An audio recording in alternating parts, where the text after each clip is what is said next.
So why is it that corporations are now seemingly benefiting from our generosity? Hello everybody, I am Kemar and welcome back to Tayla'd Feed. Hurricane Beryl on the move after battering the island of Jamaica. When Hurricane Beryl hit Jamaica in 2024, people lost homes, businesses, roofs, almost everything, which sparked an outpouring of generosity. So people did what people do in a crisis. They gave. The government created the Support Jamaica website to collect donations. Months later, Melissa hit. We begin tonight with this monster hurricane slamming Jamaica at this hour. A Category 5 hurricane, winds up to 185 miles per hour. Jamaica, this is not the time to be brave. Jamaicans and people from across the world were asked to give yet again.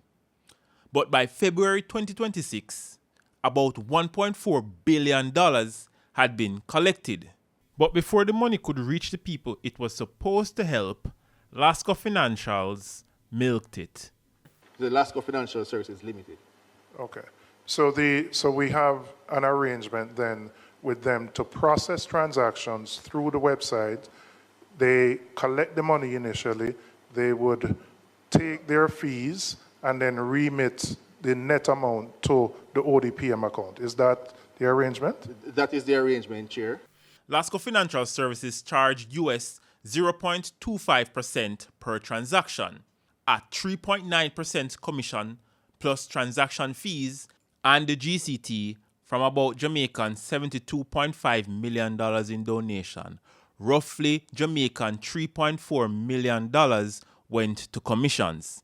Also, GCT and transaction charges from US $1.4 billion in donation and more than US $67,000 was deducted in similar fees. So when you donate your money to help hurricane victims, somebody else is getting paid. Acknowledging that at the outset you wouldn't have been able to do this because we had an emergency, but have you done any comparison to determine whether the arrangements with the financial institutions are the best that the government can get in terms of the percentage charge, etc., at this point in time?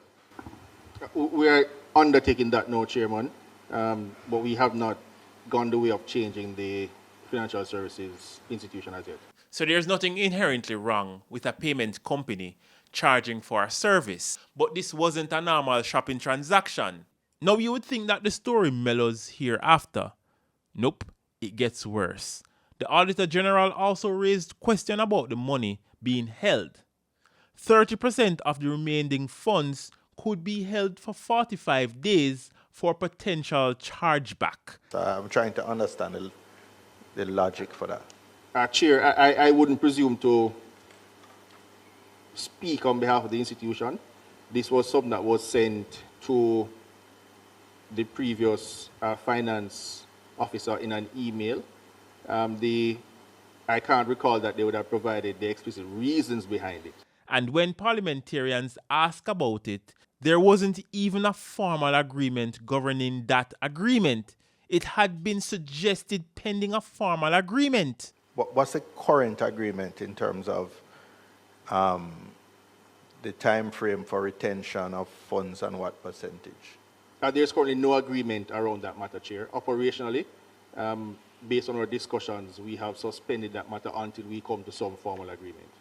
Why would you not have an agreement that compels the provider to make the funds available within a very short period of time? And I would think that would be a matter of a few days, not 45 days, certainly not a week.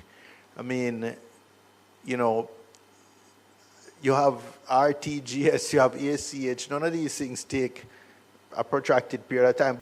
Think about that. People are donating emergency money, and the government didn't have a clear formal agreement telling the financial provider exactly how quickly that money had to be made available. Now let us look at the website.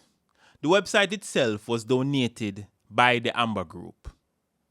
A noble jest, some would call it, but for many of us, we know that there is no such thing as a free meal. So now we are hearing that the private developer, Amber Group, still owns the website. Can you tell me who currently owns that website, the Support Jamaica website?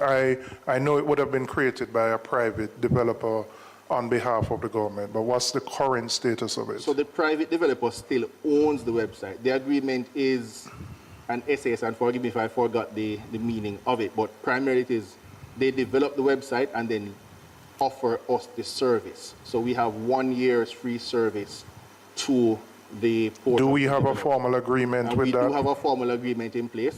In the initial phases of it, for the rapid development and deployment of the website, yes, there wasn't the necessary agreement in place, but we had subsequently regained on that and caused for an agreement to be signed governing that website and its mechanisms. And this wasn't just some website collecting email addresses. People were entering their names, phone numbers, email addresses, and credit card information. Cybersecurity experts question whether a platform collecting money and personal information for the government should remain privately owned. One expert even argued that it should have been handed over to the government because it had effectively become a national infrastructure. Does ODPEM have a process where you would know whether the developer accesses that data at a particular point? Is there a requirement to provide that information to you? How would you enforce that? In terms of an automatic signal to us that the developer has accessed the information that isn't built into the system. So was Lasco Financial Services wrong for charging a fee? Or was this just the cost of doing business with a company whose primary responsibility is to its shareholders and whose interest ultimately is profit?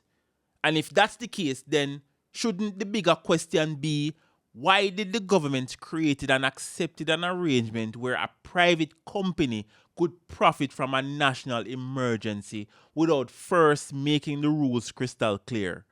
Because corporations are supposed to protect their interests. The government is supposed to protect ours. So when the government put private companies between generosity of the public and the people who need the help, so who exactly is responsible for making sure that the public gets the best possible deal? So what are your thoughts, people? I would love to know in the comment section. So was Lasco wrong for charging, or was this just the cost of doing business? I would love to know what your thoughts are in the comment section. So thanks again for watching. Don't forget to like this video, share, and most importantly, subscribe to this channel if you have not done so as yet. I am Kemar, and until next time, walk good everybody.